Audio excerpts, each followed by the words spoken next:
Hello दोस्तों। भारत में प्रभावशाली वास्तुकला की रचनाओं के दर्शन होना कोई आश्चर्य की बात नहीं है। हमारे देश में कई ऐसे प्रांत या राज्य रहे हैं जिन्होंने कई अद्भुत रचनाओं का निर्माण कर इतिहास में अपनी शक्ति और संपन्नता की अटल छाप छोड़ी है। उन्हीं इतिहास के पन्नों में से आज हम आपके लिए मध्य प्रदेश के दतिया महल की कहानी लेकर आए हैं, जो अपने गौरवशाली अतीत को अपने में समेटे हुए शान से खड़ा है। तो आइए दोस्तों, वीडियो को शुरू करते हैं। प्राचीन समय में दतिया बुंदेलखंड क्षेत्र के अधीन राज्य हुआ करता था, जो अब मध्य प्रदेश के जिले के रूप में तब्दील हो गया। दतिया महल का निर्माण राजा वीर सिंह देव द्वारा विशेष तौर पर मुगल शासक जहांगीर के स्वागत के लिए किया गया था।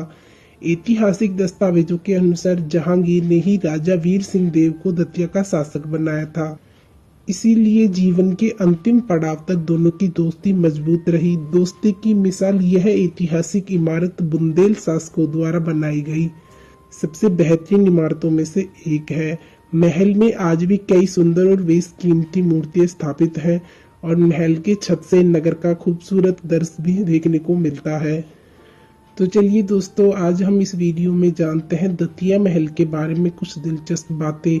उसकी कुछ खूबसूरत और ऐतिहासिक तस्वीरों के साथ दतिया महल को कई अन्य नामों से भी जाना जाता है, जैसे सतखंडा महल, पुराना महल, वीर सिंह देव महल और गोविंद महल। दतिया महल दतिया जिले में एक पहाड़ी के ऊपर बनाया गया है और यह ग्वालियर से लगभग 67 किलोमीटर की दूरी पर स्थित है। दतिया महल 7 मंजिला इमारत है। इसके 2 मंजिल भूमि के नीचे स्थित है। महल का निर्माण किसी भी लकड़ी और लोहे के बिना पत्थर और ईंटों द्वारा किया गया है। इसका मतलब यह है पूरी 7 मंजिल इमारत बिना किसी धातु या लकड़ी के सहारे आज भी खड़ी है। दतिया महल कभी भी किसी शासक का निवास स्थल नहीं रहा। यह सुनने में आपको भले ही थोड़ा अजीब लग रहा होगा, पर यह सच है। यहाँ तक कि राजा वीर सिंह देव भी कभी नहीं रहे। वास्तव में यह महल जिनकी वजह से बनवाया गया था, यानी कि जहांगीर, वह भी कभी इस महल में नहीं आए थे। महल में लगभग 440 कमरे हैं और जगह जगह पर आंगन है। इस महल को बनने में लगभग 9 साल का समय लगा था। वीर सिंह देव महल की दीवारें खूबसूरत और अद्भुत चित्रों से सजी हुई हैं। इन चित्रों को जैविक रंगों से बनाया गया था। फलों और सब्जियों से तैयार किए गए रंगों से दतिया महल भारत इस्लामिक वास्तुकला का एक बेहतरीन उदाहरण है। मुगलाई और राजपूतानी शैली का मिश्रण इस महल को शानदार दृश्य प्रदान करता है। दुर्भाग्य की बात है कि आज इतिहास की इस महान रचना की देखभाल उतने अच्छे तरीके से नहीं की जा रही है और इस महल में ध्यान देने की सख्त जरूरत है। दतिया महल के परिसर में ही एक गणेश मंदिर और दुर्गा मंदिर स्थापित है। महल के अंदर सुंदर प्रवेश द्वार, विशाल प्रांगण, आकर्षक खिड़कियां, शहर का दिखता खूबसूरत नजारा और दीवारों पर लगे कुछ खूबसूरत चित्र यहाँ के निर्मल आकर्षणों में से एक हैं। हालांकि यह मध्य प्रदेश के खूबसूरत किलों में से एक है, फिर भी पर्यटकों की नजर से आज भी अनदेखा और अछूता है। दतिया महल झांसी ग्वालियर मार्ग पर एक पहाड़ी के ऊपर स्थित है। यह ग्वालियर से लगभग 67 किलोमीटर की दूरी पर स्थित है और सड़क मार्ग द्वारा आराम से पहुंचा जा सकता है। इस महल के निर्माण में 9 साल और 35 लाख रुपए की लागत आई थी। यह दतिया शहर के पश्चिमी किनारे पर एक अलग चट्टान पर स्थित है। यह राजपूत वास्तुकला के साथ मुगल कालीन वास्तुकला का प्रतिनिधित्व करता है। यह राजा वीर सिंह देव द्वारा निर्मित सभी 52 महलों में से सबसे बड़ा और सबसे प्रसिद्ध है और इसे आसानी से दूर से भी देखा जा सकता है। वीर सिंह देव और सलीम की दोस्ती। वीर सिंह देव का उस दौरान सियासत में इतना अहम रोल नहीं था, वो महज एक जमींदार थे।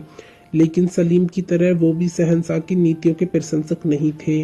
उन्होंने अकबर के खिलाफ कई विद्रोहों का नेतृत्व भी किया था। ये भी कहा जाता है कि सलीम उनके पास खुद मदद मांगने के लिए पहुंचे थे। वीर सिंह देव ने इस मिशन को जारी रखा और अबुल फजल को मार गिराया। इस बात का सबूत सलीम को देने के लिए उन्होंने वजीर के कटे सिर को युवराज के सामने पेश किया था। जहां एक और सलीम उनके इस काम के लिए एहसानमंद थे, वहीं इस हरकत से वो मुगल सम्राट अकबर की नजरों में आ गए थे। अकबर उनके इस कारनामे से गुस्से से खोले हुए थे और किसी भी हालत में वीर सिंह देव को धर दबोचना चाहते थे। वहीं सलीम अपने खास मित्र बन चुके वीर सिंह देव को राजमहल के खतरों से बचने के लिए अहम जानकारी देकर बचा रहे थे। वीर सिंह ने अपनी जिंदगी के कई साल अकबर के सिपाहियों के साथ लुका छुपी खेलने में गुजारे। इस बीच अकबर की मृत्यु हो गई। तब तक सलीम ने अपने पिता से सुलह कर ली थी और उनके निधन के तुरंत बाद ही वो युवराज से राजा बन गए। इस दौरान सलीम ने अपना नाम बदलकर जहांगीर रख लिया था। सिंहासन पर बैठने के बाद उन्होंने वीर सिंह देव का एहसान चुकता करते हुए उन्हें ओरछा के सिंहासन पर बैठा दिया था।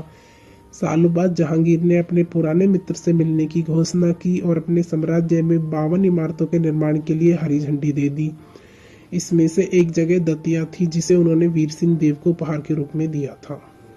दतिया महल को वीर सिंह देव महल और सतखंडा महल के नाम से भी जाना जाता है।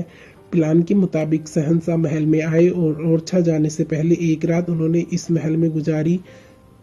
तो दोस्तों यह था सतखंडा महल से जुड़ा इतिहास। आपको वीडियो कैसी लगी हमें कमेंट करके बताएं और वीडियो पसंद आए तो लाइक शेयर एंड सब्सक्राइब करें। थैंक्स।